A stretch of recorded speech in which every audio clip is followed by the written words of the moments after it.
శ్రీమాత్రే నమ. జై గురు దత్తాత్రేయ నమ. ఈ వీడియోలో మనం వృషభ రాశి వారికి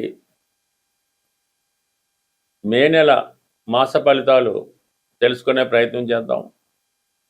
మరి వృషభ రాశి వారికి ఈ మే నెల 14 వరకు రాశి యందు శుక్రగ్రహ సంచరించడం జరుగుతుంది. దీనివల్ల ఈ రాశి వారికి మాలవ్య మహాపురుష యోగం అనే పంచమహాపురుష యోగం ఏర్పడుతుంది. ఈ యోగ ప్రభావం వల్ల జాతకుడికి ధైర్య సాహసాలు ఏర్పడుతుంటాయి. తనలో ఉన్నటువంటి నైపుణ్యానికి, టాలెంట్కి తగిన గుర్తింపు రావడం జరుగుతుంది. తనలో ఉన్నటువంటి స్కిల్స్ని సమర్థవంతంగా ప్రజెంట్ చేయగలుగుతూ ఉంటాడు. ఇది సాధారణంగా ఈ శుక్రుడు కళలకు కారణమవుతుంటాడు. కాబట్టి సినిమా పరిశ్రమలో ఉన్నవారికి, టీవీ మీడియా రంగంలో ఉన్న వాళ్ళకి మంచి అవకాశాలు రావడం జరుగుతూ ఉంటుంది. దాంతో ప్రత్యేకంగా వృషభ రాశిలో ఉన్నటువంటి స్త్రీలకి అదనపు ఆకర్షణ పెరుగుతూ ఉంటుంది. ఈ సమయంలో ఏర్పాటు చేయనటువంటి పెళ్లి చూపులు లాంటివి విజయవంతంగా రావడం జరుగుతూ ఉంటుంది. అంటే వివాహానికి కూడా శుక్రుడు కారకుడు కాబట్టి వివాహ ప్రయత్నాలు చేస్తున్న వారికి మరి ఈ సమయంలో వివాహ సంబంధం త్వరగా కుదురుతూ ఉంటుంది. అలాగే మరి ఈ నెల 14 తర్వాత ఈ శుక్రుడు ధనస్థానంలో, కుటుంబ స్థానంలో ఉన్నటువంటి గురుగ్రహానికి కలయడం జరుగుతుంది. దానివల్ల కంప్లీట్గా మీ గృహంలో శుభకార్యం అన్నది జరిగే అవకాశం ఉంటుంది. అక్కడ గురు శుక్రుల కలయిక వల్ల కంప్లీట్గా మీకు ఈ షెడ్యూల్ ప్రకారం మీరు గట్టిగా పెళ్లి కొరకు ప్రయత్నం చేస్తే ఈ 15వ తారీఖు లోపల సంబంధం కుదరడం, 15 నుంచి ఇంచుమించుగా నెల లోపల వివాహం కూడా జరిగే అవకాశాలు చాలా బలంగా రావడం జరుగుతూ ఉంటుంది. ఇక ప్రధానంగా ప్రస్తుతం కుజుడు లాభస్థానంలో ఉన్నాడు. ఇది కూడా మీకు వివాహానికి చాలా కరెక్ట్గా చెప్తూ ఉంటుంది. సప్తమాధిపతి లాభస్థితి. విదేశంలో కానీ, దూర ప్రాంతంలో కానీ ఉన్నటువంటి మీ భార్యతో కానీ, భర్తకు కానీ ఏదో ఒక మంచి అవకాశం రావడం జరుగుతుంది. వారి యొక్క సంపాదన పెరుగుతూ ఉంటుంది. అలాగే పెళ్లి ప్రయత్నాలు చేస్తున్న వారికి అనుకూలంగా ఉంటుంది. భార్య యొక్క ఆదాయం పెరుగుతూ ఉంటుంది. అలాగే ఈ చాలా కాలంగా ఇతరుల చేతిలో ఉన్నటువంటి స్థిరాస్తి మీ చేతిలోకి రావడం కానీ, అలాగే రుణ ప్రయత్నాలు చేస్తున్న వారికి రుణ ప్రయత్నం ఫలించే అవకాశం ఉంది. అంటే కుజుడు అటు వివాహానికి, భార్యకి లేదా భర్తకి కారణమవుతూ ఉంటాడు. అలాగే సాధారణంగా స్థిరాస్తులు, భూములు, వాటిపై వచ్చే ఆదాయానికి అన్నదమ్ములకు కూడా కుజుడు కారణం అవుతూ ఉంటాడు. మరి ఈ కారణం వల్ల కుజుడు లాభస్థానంలో ఉన్నప్పుడు ఇవన్నీ కూడా జాతకురాలకి లేదంటే జాతకుడికి అనుకూలంగా రావడం జరుగుతూ ఉంటుంది.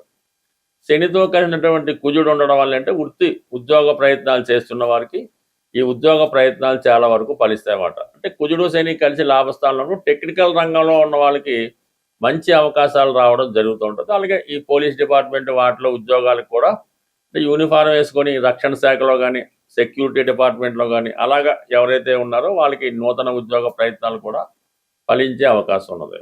దాని తర్వాత కుజుడు 11వ తారీఖున వ్యయ స్థానంలోకి రావడం జరుగుతుంది. కుజుడు 12వ స్థానంలోకి వచ్చినప్పుడు సాధారణంగా ఏంటంటే దూరంగా ఉన్నటువంటి భార్యాభర్తలు కలుసుకోవడం కానీ, దూరంగా ఉన్నటువంటి భర్త గారు మీతో కలుసుకోవడం కానీ జరిగే అవకాశం ఉంది. ఆల్రెడీ అక్కడ బుధుడు వ్యయ స్థానంలోనే ఉన్నాడు రవితో కలిసి. అంటే బుధాదిత్య యోగం ఏర్పడింది ఈ నెల 15వ తారీఖు వరకు ఉంది. అయితే చతుర్థాధిపతి వ్యయ స్థానం వల్ల గృహ అవసరాలకి ఏదో ఒక వస్తువులు సమకూర్చుకోవడం, ఎక్కువగా ధనాన్ని ఖర్చు పెట్టడం జరుగుతుంటుంది. అలాగే ఆరోగ్య సంబంధించిన విషయంలో మీ పేరెంట్స్కి, తల్లికి కానీ తండ్రికి కానీ అనారోగ్య కారణాల వల్ల హాస్పిటలైజ్ అవ్వడం జరగచ్చు. మీరు హాస్పిటల్లో వాళ్ళని జాయిన్ చేయడం కానీ, హాస్పిటల్ సందర్శించడం కానీ, వైద్యులను సంప్రదించడం కానీ ఇవన్నీ కూడా ఈ నెలలో కొద్దిగా ఖర్చులు అధికంగానే ఉండే అవకాశం ఉంది ఈ రాశి వారి మీద. అలాగే ఏంటంటే మరి ఏదైనా స్థిరాస్తి కొనడం కానీ, ఇల్లు మారడం కూడా ఈ సమయంలో జరుగుతూ ఉంటుంది. అంటే 12వ స్థానంలో బుధుడు ఉండడం వల్ల అంటే పిల్లల యొక్క చదువు కొరకు, వారి పుస్తకాలు, ఎలక్ట్రానిక్ సామాన్లు వాటి కొరకు, రవి ఉండడం వల్ల ఏంటంటే వైద్యం కొరకు, అలాగే ప్రభుత్వానికి చెల్లిన ఫీజులు వగైరా, స్కూల్ ఫీజులు వగైరా, ట్యాక్సుల కొరకు, కుజుడు వలన ఏంటంటే మరి అక్క చెల్లెలకి, అన్నదమ్ములకి వారికి ఏదైనా సౌకర్యం కల్పించడం కానీ, భూములు, స్థిరాస్తుల మీద ఇన్వెస్ట్ చేయడం కానీ ఇవన్నీ కూడా అధిక బడ్డెను జాతకుడికి చెప్పడం జరుగుతుంది. అయితే మరి తగు విధంగానే ఆర్థిక పరంగా కూడా సమయానికి ధనం వస్తూ ఉంటుంది. ఎందుకంటే లాభంలో సాటన్ ఉన్నాడు. భాగ్య రాజ్యాధిపతిగా ఉండడం వల్ల పెద్దవారి సహకారం లభిస్తుంది. ఉద్యోగరీత్యా కూడా ఏదో ఒక విధంగా ఆదాయం రావడం జరుగుతుంటుంది. ఇక ధనస్థానంలో గురుగ్రహ సంచారం, అలాగే శుక్రుడు కూడా మరి ధనస్థానంలోకి ఈ నెల 14-15 తర్వాత సంచరించడం జరుగుతుంది. అందువల్ల మీ కుటుంబంలో ఒక శుభకార్యం జరగడం, దాని నిమిత్తం ధనం రావడం, అలాగే మీ కుటుంబంలో ఒక స్త్రీకి ఉద్యోగ ప్రయత్నాలు ఫలించడం, ఇవన్నీ కూడా సాధారణంగా ఈ వృషభ రాశి వారికి చాలా కాలంగా ధన లాభస్థానాలు ఈ గురు శుక్రుల వల్ల యాక్టివేట్ అవ్వడం వల్ల ఆర్థిక పరంగా బాగుంటుంది. అయితే పర్టికులర్గా ఈ నెలలో ఈ గ్రహాలన్నీ కూడా 12వ స్థానంలోకి చేరడం వల్ల ఈ ఖర్చులు, ఇంతకాలంగా దాచుకున్న ధనం ఏదో విధంగా ఖర్చు అయిపోవడం జరుగుతుంటుంది. ఏదైనా ఈ ఫైనాన్స్ ప్లానింగ్లో మాత్రం వీళ్ళు ముందు జాగ్రత్తగానే ఉంటారు. అవసరానికి తగిన ధనం దానికదే వచ్చి మీకు వచ్చినటువంటి ప్రతి సమస్య దానికదే పరిష్కారం అవుతుంది. మనం ప్రతి నెల ఏదో పరిహారం తెలుసుకునే ప్రయత్నంలో ఎవరైతే తీవ్రమైనటువంటి ఆర్థిక ఇబ్బందుల్లో ఉన్నవాళ్ళు ఈ రెమెడీ అన్నది ప్రతి మంగళవారం చేయవలసి ఉంటుంది.